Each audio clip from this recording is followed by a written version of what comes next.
On va passer à la prochaine présentation. Donc, la docteure Adrien Poirier.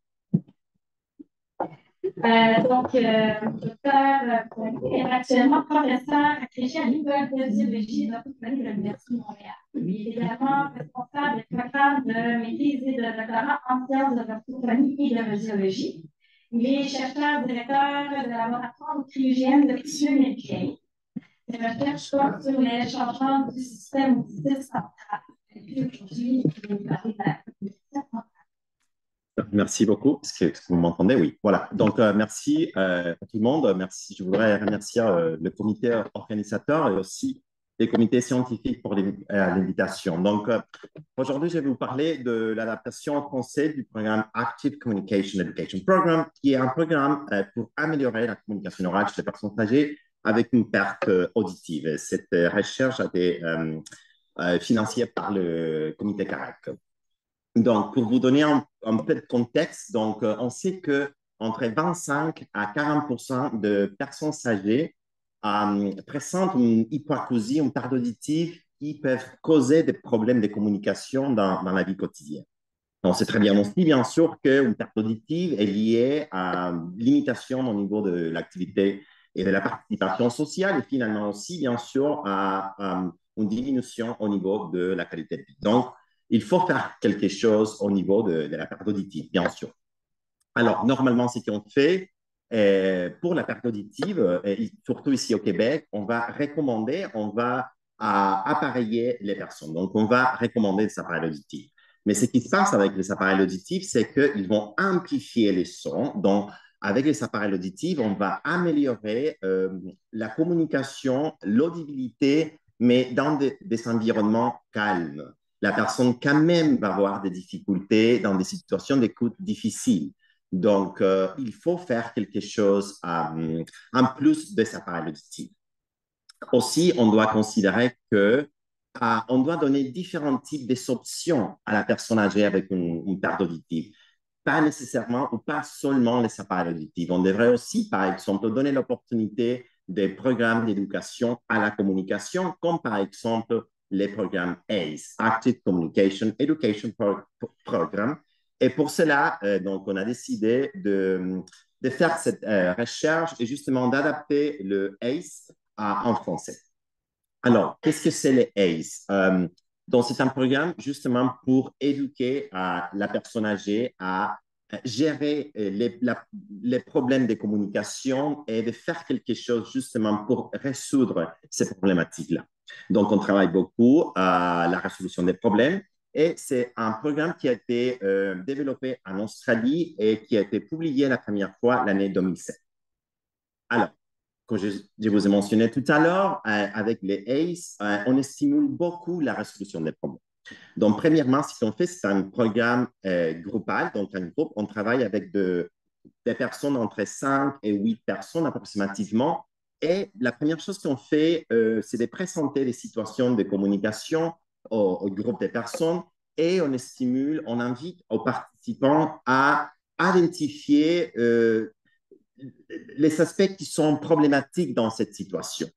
Et après, une fois que les aspects négatifs ont été identifiés, on invite aux participants à penser à quoi faire. Donc, comment est-ce qu'on pourrait résoudre, comment est-ce qu'on pourrait justement améliorer la communication en considérant ce type de problématiques. Donc, ici, je vous donne un exemple, une affiche qu'on utilise pendant un des modules.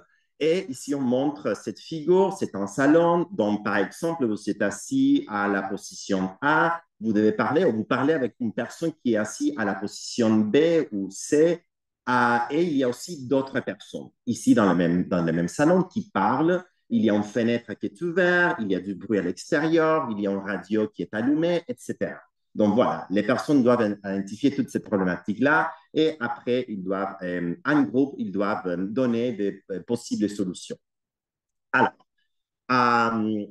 donc, c'est un programme qui n'est pas vraiment prescriptif parce que on peut vraiment changer l'ordre des modules que je vais vous présenter ici tout à l'heure. Alors, les différents modules du ACE, on part ici d'un total de 5 modules. Et dans chaque module, on travaille des situations d'écoute difficiles. Ce sont des situations que la recherche nous a montrées qui sont des situations difficiles pour les personnes âgées avec une perte auditive, comme par exemple parler au téléphone, être dans un restaurant pendant le dîner, etc. Alors, je vous ai mentionné tout à l'heure, il y a 5 modules et ce qu'on fait pendant la première séance du programme, en groupe, on discute et les personnes vont identifier toutes les difficultés de communication que les personnes expérimentent dans la vie de tout le jour. Et après cela, on va numérer tous les problèmes de communication et on va identifier les situations les plus problématiques, les plus sévères. Et donc, pour la prochaine séance, on va commencer à travailler donc les situations de communication qui ont été énumérées comme les situations de communication les plus difficiles, les plus compliquées. Voilà, on fait ça pendant la première séance. Donc, on travaille 5 modules, un module par semaine. Donc ici, je ne vois pas très bien en effet. J'espère que vous pouvez voir bien l'écran, mais moi ici, je ne peux pas voir très bien. Alors, le premier module, c'est conversation dans le bruit des fonds et on travaille une habilité qui serait demande de clarification. Module numéro 2, conversation à la maison. Module numéro 3, communication avec des locuteurs difficiles. Module numéro 4, écouter d'autres signaux sonores. Et aussi, merci.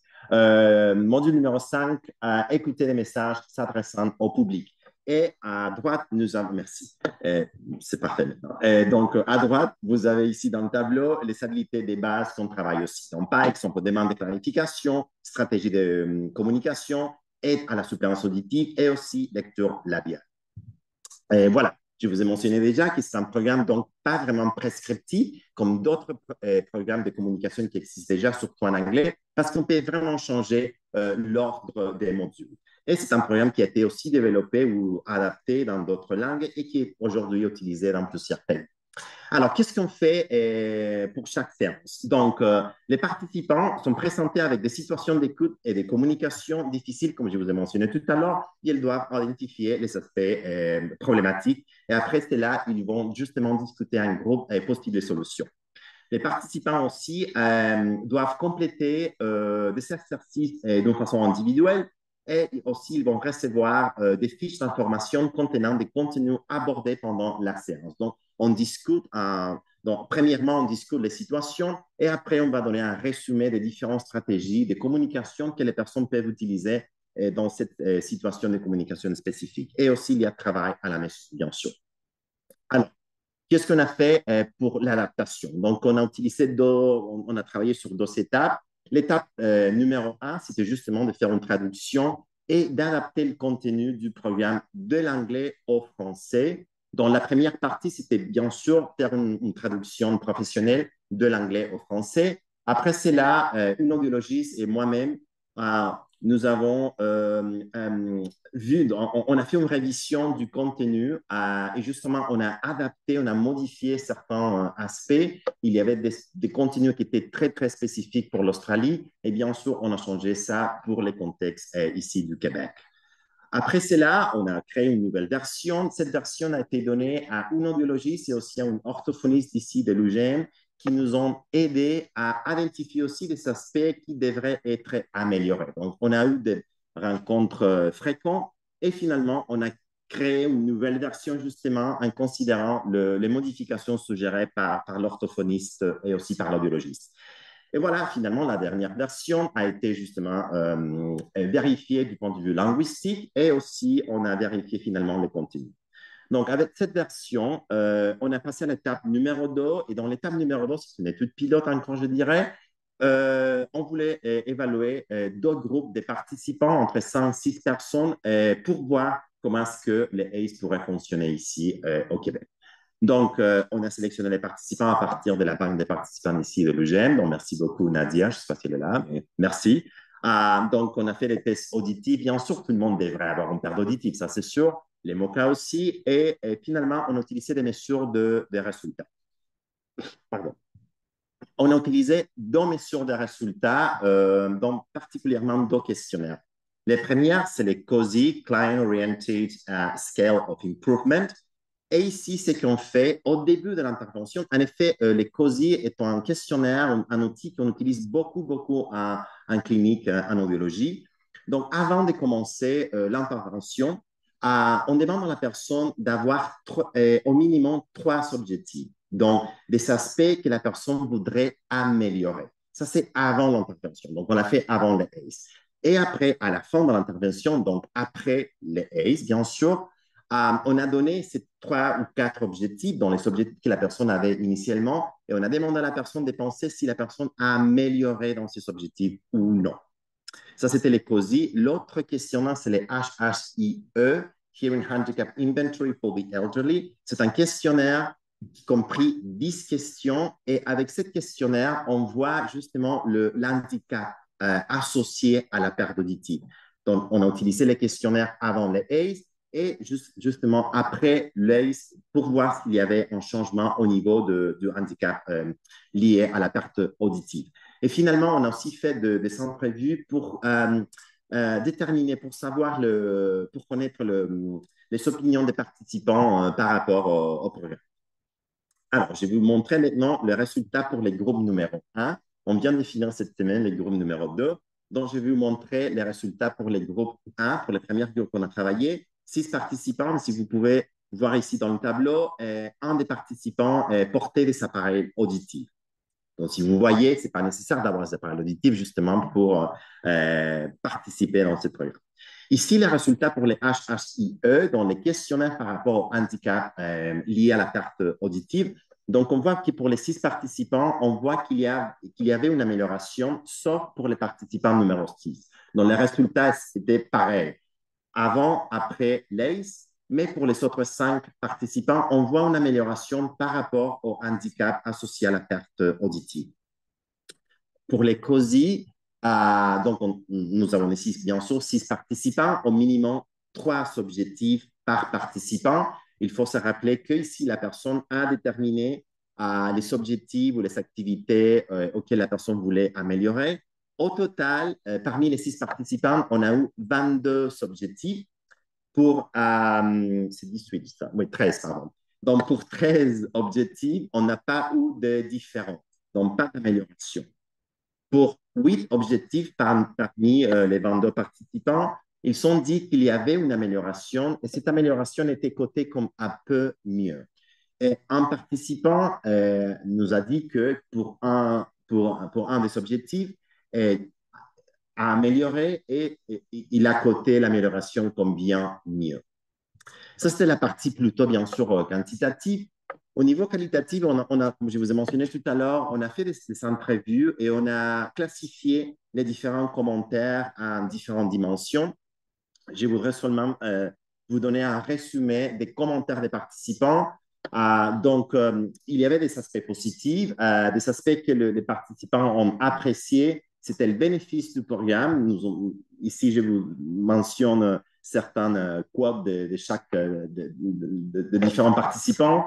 Aussi, respect, je vois rien. Diversité des stratégies de communication. Donc, on a donné différents types de stratégies de communication, etc. Donc, aussi, on a eu contenu à ajouter. On a posé la question par rapport à quel type de contenu on devrait ajouter dans le programme. Ils nous ont dit qu'on devrait avoir plus d'aides visuelles, donc aides visuelles supplémentaires. Aussi, ils ont mentionné que ce serait bien d'avoir contenu lié, par exemple, à la perte auditive, d'expliquer c'est quoi la perte auditive, qu'est-ce qu'on peut faire avec les appareils auditifs, comment est-ce que le cerveau traite l'information auditive, etc. Ce sont des contenus, bien sûr, qui ne font pas partie du ACE. Et aussi, un des participants nous a dit que ce serait bien aussi aller au public général et parler de la perte auditive liée au vieillissement, parler des stratégies de communication, etc. On a aussi trouvé un thème très intéressant qui c'est la prise de conscience. Moi, j'aimerais mettre l'accent là-dessus parce qu'ici, on a vu des commentaires parmi tous les participants. Ils ont pris vraiment conscience de la perte auditive. Ce que signifie avoir une perte auditive? L'importance des stratégies de communication pour améliorer justement la communication et aussi que les appareils auditifs ne sont pas vraiment magiques. Donc, il faut faire quelque chose en plus. Donc, Voilà, pour conclure, on a adapté le programme ACE en français. Donc, il semble que le programme ACE peut améliorer les handicaps associés à la perte auditive. Et il y a aussi des aspects qu'on devrait améliorer dans le programme qui ont été justement nommés par les participants. Donc, voilà, avec ça, je voudrais vous remercier aussi ouais, mes étudiants et tous les professionnels qui ont été impliqués et dans cette étude et aussi le comité CAREC ici de l'UGM. Merci beaucoup.